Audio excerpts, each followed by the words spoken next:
Est-ce que vous vous êtes déjà demandé s'il fallait utiliser le je ou le il pour votre roman? Voilà une bonne question. C'est ce qu'on va essayer de voir dans cette vidéo. Bienvenue sur ma chaîne YouTube Noéane Pepper. Je regarde mes notes. Allez, bonjour à tous. Alors, comme on l'a vu dans l'introduction, aujourd'hui je vais vous aider à choisir votre point de vue de votre roman. Donc soit la première personne, le je, soit la troisième personne, le il. Alors déjà pour commencer, pour qu'on soit sûr qu'on parle de la même chose, je voudrais clarifier un point. Le point de vue, c'est par lequel l'histoire va être racontée et par lequel on va vivre les émotions, les événements qui se passent. On est d'accord là-dessus ou on ne l'est pas? Très bien. Maintenant qu'on a éclairci le point de vue, qu'est-ce que c'est? Vous allez voir les différents points de vue qu'on peut utiliser. J'ai l'impression de retourner en CP. Voilà, ne vous inquiétez pas, le reste de la vidéo va être plus intéressant. Mais comme ça, au moins, on pose les bases et on est sûr qu'on parle de la même chose, vous et moi. Voilà. Donc, je disais, on va voir quel point de vue on peut utiliser. On a du coup le point de vue interne et le point de vue externe. Dans le point de vue interne, on n'en a qu'un. On a le je. On vit le roman, l'histoire, par le ou les protagonistes. Donc on voit comme si en fait on était les yeux du protagoniste, comme si on était ses lunettes. Pourquoi j'ai dit le ou les protagonistes? Parce que si c'est un roman où on alterne les points de vue, mais on reste sur un je. Donc je Michel parle à je Thomas, je parle, bam, je lui passe mes lunettes, touc, et je Thomas me répond. Mais on reste sur un jeu, donc on reste dans la tête du personnage. Comprendo? Parfait.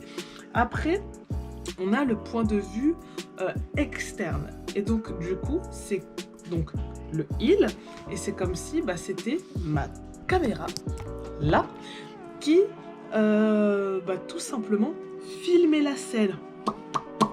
Et donc du coup on peut, en filmant la scène, donc je vous disais le il, on voit comme si c'était une caméra qui filmait la scène. Du coup on est témoin de la scène et on peut être témoin de deux façons différentes.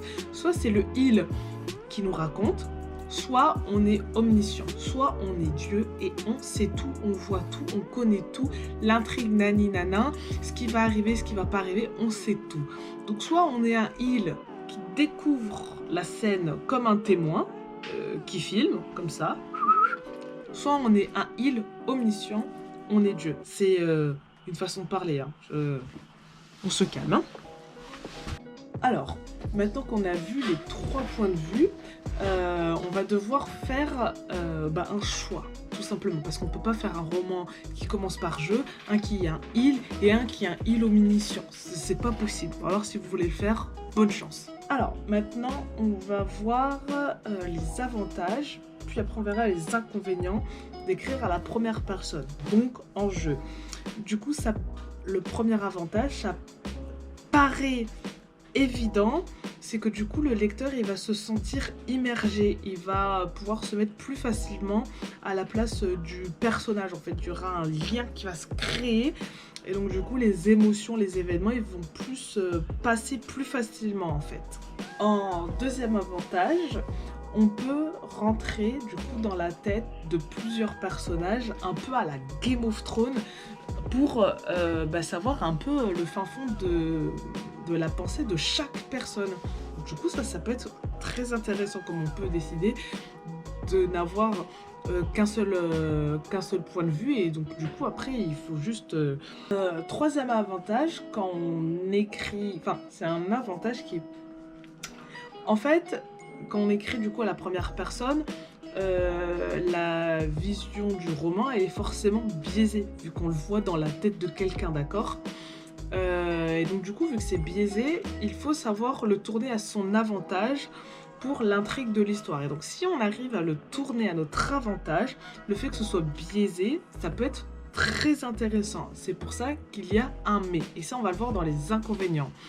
Du coup, en premier inconvénient, comme je vous l'ai dit, c'est que du coup c'est biaisé et que si on n'arrive pas à le tourner à notre avantage, parce que du coup ça va être compliqué de montrer des informations importantes pour le lecteur sans le dévoiler au protagoniste. Parce que si le protagoniste il ne le sait pas et qu'on veut faire passer une information au lecteur, il faut que ce soit fait de manière subtile pour que l'information arrive au lecteur et que le protagoniste ne le sache pas. Sauf que si on ne sait pas le faire, et bah du coup ça va faire du caca, d'accord? C'est pour ça que c'est un inconvénient. J'espère que vous aurez compris.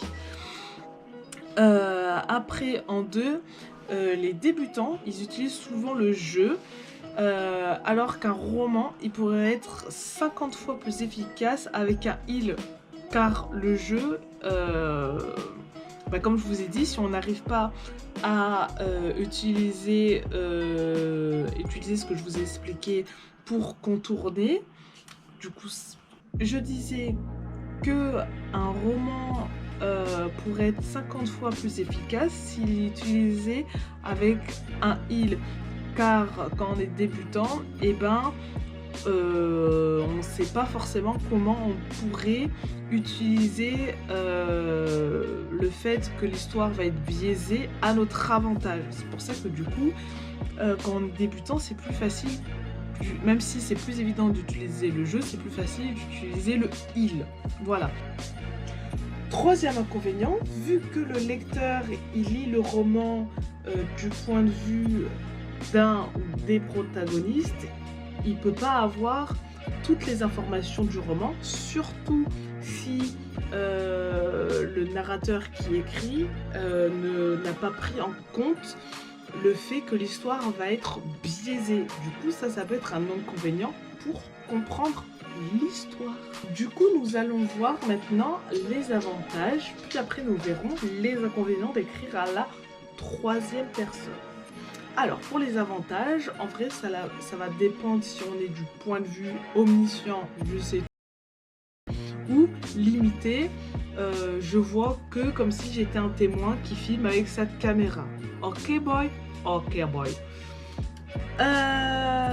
Du coup, l'avantage, si c'est écrit à la troisième personne limité, donc comme si on était une caméra, d'accord? C'est que le lecteur peut s'identifier plus facilement à un personnage que si on est à la troisième personne en mode omniscient, je sais tout, je vois tout, et que je passe comme ça d'un protagoniste à un autre, tac, tac, tac, tac, tac, tac, tac, tac, le lecteur, ok, il va tout savoir, mais il va pas pouvoir créer de lien avec les personnages vu qu'il sera tout le temps balayé d'un personnage à un autre. Il va pas avoir le temps de créer des liens, de s'attacher à lui, de connaître, nanani, nanana. Donc, du coup, en plus, en mode je vois tout, nanana, il aura plus l'impression d'être témoin de la scène et pas vraiment de... Allez, on raconte de la merde. Du coup, un autre avantage d'écrire à la troisième personne, c'est que du coup, comme je l'ai dit précédemment, c'est plus facile pour les débutants. Enfin, un roman, il peut être plus efficace si c'est un heal, si on écrit un heal pour un débutant en fait. Donc voilà.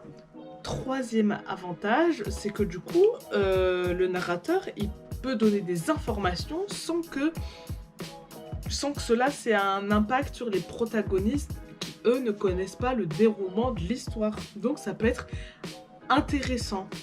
Du coup, l'inconvénient, on va dire, majeur d'écrire à la troisième personne, c'est que du coup, le lecteur, il aura toujours l'impression d'être le témoin de la scène et du coup en fait les émotions, les événements et tout, du coup c'est un peu plus compliqué de les faire passer. Donc là du coup je viens d'émettre un avis personnel, ce qui est pas bien parce que normalement je devais vous donner les choses telles quelles sur le papier. Là, je viens de vous donner un peu mon avis, quoi. Mais j'ai envie de vous dire, en gros, c'est comme d'habitude. Ça va aussi dépendre aussi du feeling que vous avez et surtout quel style de roman vous voulez faire en fait. Si vous voulez faire un roman où on est dans la tête du personnage, la manipulation, les pensées tout et tout, du coup il va falloir utiliser le jeu. Si vous voulez être... voilà, je sais pas, mais ça va dépendre aussi de vous et de votre façon d'écrire et de votre feeling et du style que vous voulez donner à votre roman. Alors, personnellement, là actuellement, donc, je suis en train d'écrire mon roman et je suis en train de l'écrire à la première personne. Parce que déjà, je ne me sens pas très à l'aise à la troisième personne. Elle fait ça, elle fait ci, elle mange ça, elle mange ci, elle fait ceci, elle fait cela, nanani nanana. Je sais pas, j'ai l'impression du coup d'écrire Et voilà, j'ai perdu mes mots. Une notice d'Ikea en fait, je sais pas, je n'aime pas trop ça. Et moi j'aime bien jouer dans la tête des personnages, genre leurs émotions, les frissons, ce qui se passe, nanana. Et surtout j'ai envie que du coup mes lecteurs ils s'identifient à elle, bah, pour ressentir son stress, ses peurs, ses doutes, ses tout, tu vois, que les gens ils vibrent en lisant le roman quoi. Du coup, j'espère, en vous donnant un peu les informations que j'ai réussi à- J'espère du coup avec mes informations que à la fin de cette vidéo, vous avez la réponse à la question que je vous ai posée. Est-ce que vous allez utiliser le je ou le il pour votre roman?